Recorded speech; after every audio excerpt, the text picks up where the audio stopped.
Hey, what's up guys? Welcome to the channel. If this is your first time here, congratulations. It's actually my first time making a video for this channel. The reason I created this channel is I wanted to be the person I needed when I was at a position where I'm thinking you might be at, where you're just starting out with creating videos. Maybe you want to start a YouTube channel. Maybe you're doing stuff for your church's digital ministry. Maybe you're starting your church's digital ministry. And everything just seems really overwhelming because there's not really like one place to find things that are easy, cost effective, and produce a high quality product. That's what I'm here for. That's what I'm trying to do. And that's what I felt called to create this video for, or this channel for, so that I can help you guys move one step at a time and really get this off the ground really fast and really inexpensively. So that's why we're starting today with Lumafusion 101. Now, Lumafusion is an editing software. And I know what you're thinking, why am I going to start with editing? I need a video first before I can edit it. But the truth is, teaching someone to shoot before you teach them how to edit is like teaching someone to ride a bike before you teach them to crawl. If you can't understand why you need to shoot a certain way, it's going to be harder to get you to shoot it that way. So we are going to get into that stuff, but I want to start with editing, and I wanted to start with Lumafusion. The reason being, this is my go-to editor. This is what I use when I make videos for my church. This is what I use a lot of times when I'm doing these videos, because it's so easy to use, it's so powerful, it's so cheap, and because it was created for iPhones and iPads, it's completely mobile. Now you can use it on a Mac, a specific type of Mac. They just came out in 2020 with the M1 processing chip. Those are chips similar to the ones they use in the iPhones and the iPads. So some of the apps are interchangeable, and this is one of them. If you have an older MacBook, you're not going to be able to do anything with it. I'm sorry, you're going to need an iPhone or an iPad. It will not work on Android. It will not work on Google. It will not work on Windows. But it does work, and it works really well if you have the right equipment. And most people have an iPad now, so especially churches. A lot of churches have them, so I figured this was a great start. All right, let's go ahead and jump into the software, and we'll get started.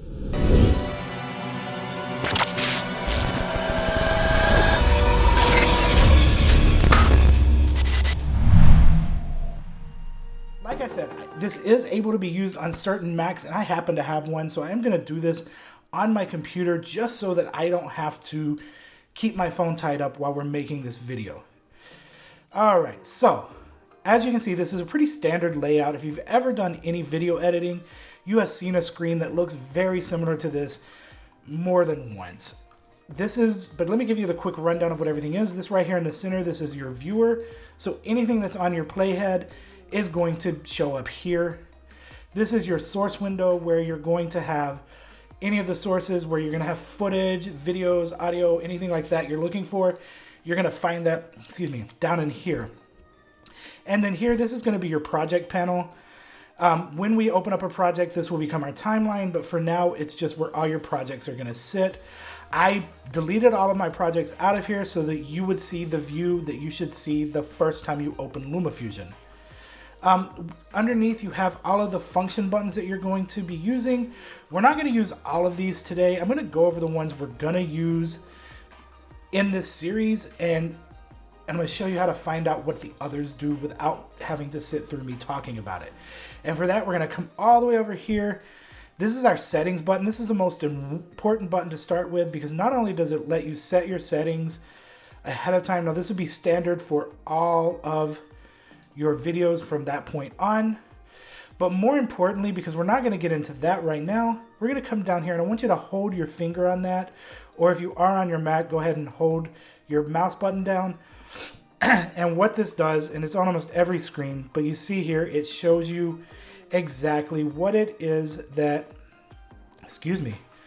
each button is going to do. I'm going to leave this for a second so you can screenshot it if you need it, but you can find it again just by holding down on that settings button.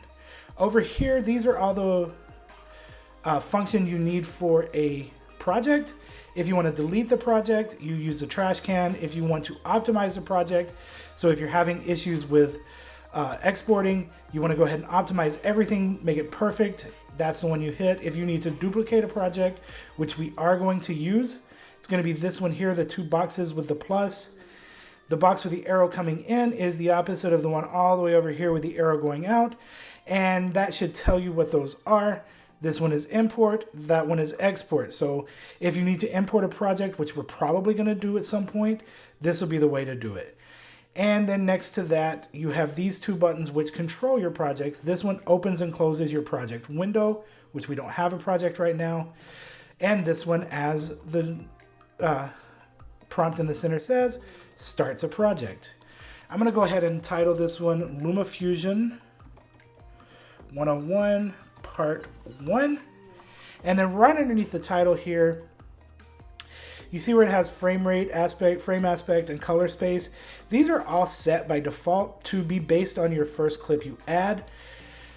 Now, if you know for a fact that every clip you're going to add is going to be exactly the same frame rate, aspect rate, and color space that you're wanting your entire video to be in, you can leave this as is. If not, you are going to want to change it. Now, I know for a fact that I'm shooting in a frame rate I don't want to export in, I don't want to edit in. So I'm going to go ahead and change my frame rate to 23.98. We will get into frame rates at another time, but it is important that you keep them exactly as they should be. And I'll leave the color space and frame aspect as 1 because I know everything I'm shooting in is 16:9 and everything is going to be a Rec 709 color space. So once you have that, hit your plus again, and you've just opened your project. As you see, there wasn't a lot of changes other than we now added our timeline, and we have these cool little controls over here, and these buttons have been added, but they are grayed out except for the one to add a voiceover, a blank clip, or a title. And for some reason, they keep multi-select available even though they don't need to. Over here, we've added this button, which just changes your layout. So play with it however you like it to look. Personally, I like it like this because I like my sources to be up here and my timeline to be as big as possible. In fact, I'm going to go ahead and shut down the timeline controls because I'm not going to use them right now. And that gives me much more screen space here to play around with. Okay, one really cool feature, I'm not going to go through all these buttons are for, but one really cool feature that comes with Lumafusion, and one of the reasons, that was one of the biggest selling points that it was for me to switch to Lumafusion, is Storyblocks. Now, Storyblocks is a company that creates assets for you. They create videos, backgrounds, sound effects, and music, and it is integrated into Lumafusion. Some of it is free, but it does have a paid subscription. If you want the full library, which is huge, you will have to pay. I think right now, as of the time I'm making this video, it's something like $10 for a month or $70 for a year. Now, I did go ahead and sign up for that myself just because, like I said, I do this with my church and I don't want to have to charge them. You know, if I were to go and do something with, let's say Adobe, you have to pay for each individual asset you download, or you have to get a package where you get a certain amount, and then you pay above and beyond that.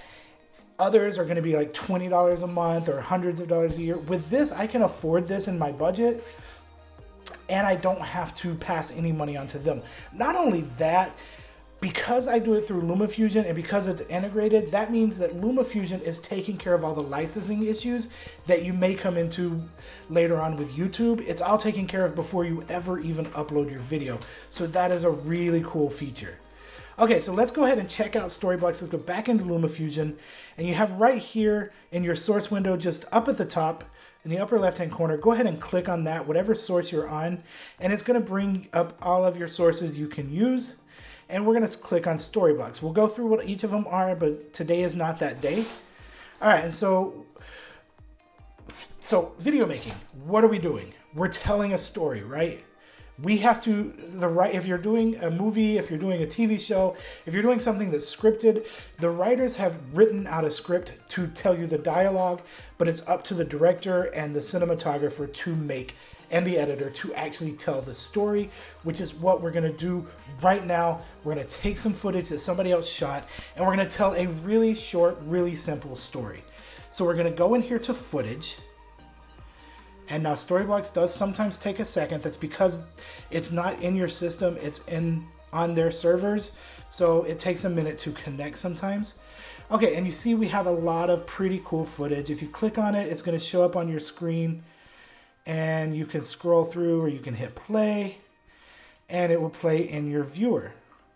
And you have a few different ones that you can do. Now, I do want to show you really quickly. Remember I said I want to make sure we were at a certain frame rate because I know what I was shooting at, but I didn't actually know what, you don't 100% know what all of these are shot at. So like this one is 4K. This one, it doesn't say what it is. This one is 4K. This one's 1080. So if you're curious, if it doesn't say on there, so this one says 1080, but it doesn't tell you the frame rate. Right here, you have this little circle with an eye. Go ahead and click on that. And it's going to tell you this is 25 frames per second, Rec 709, 5.3 bits per second. So it tells you everything you need to know.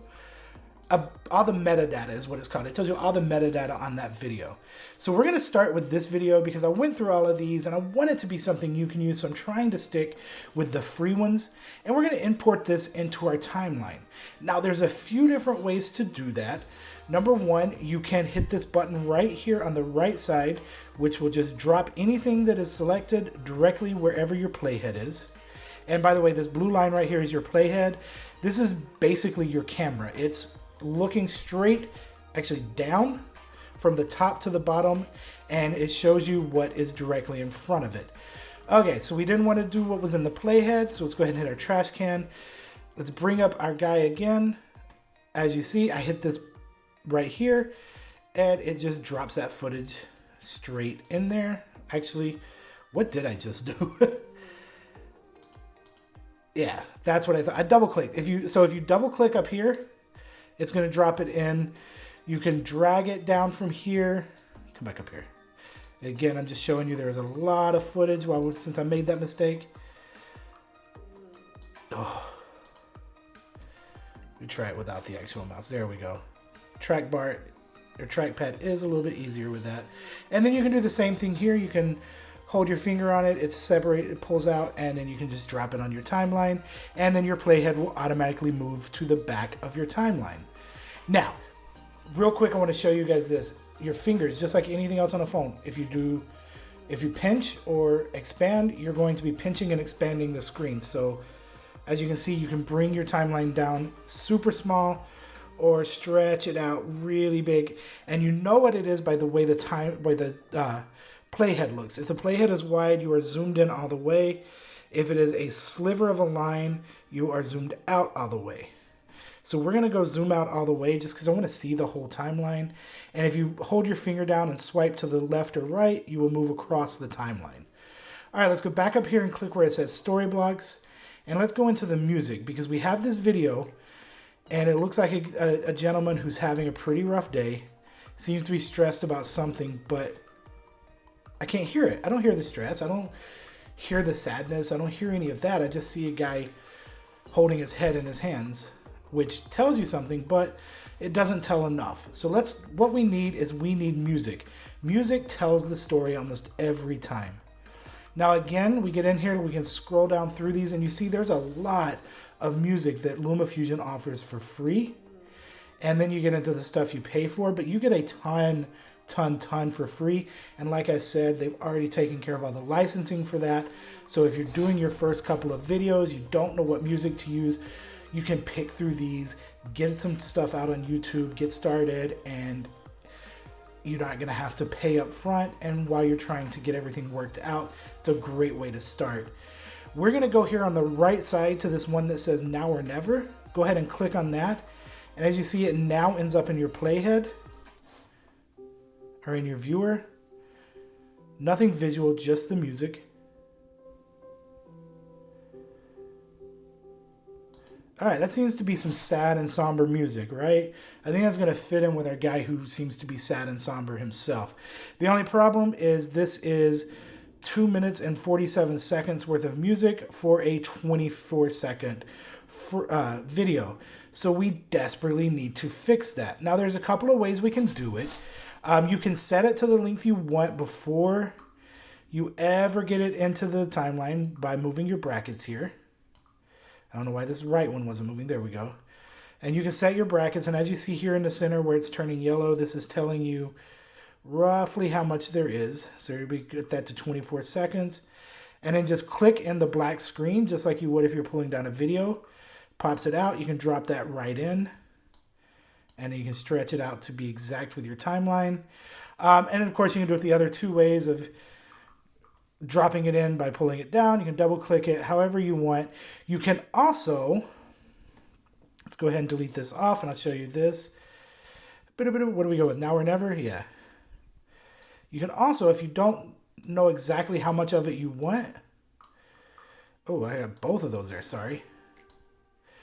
You can pull down the entire clip and then just scroll to the end of your clip, your video clip. Hit your scissors down here on the bottom. That's going to cut and it's going to highlight the back section. So then all you have to do is hit your trash can and delete it. Now let's see if we've created a story here by combining this man's sad day with some sad music.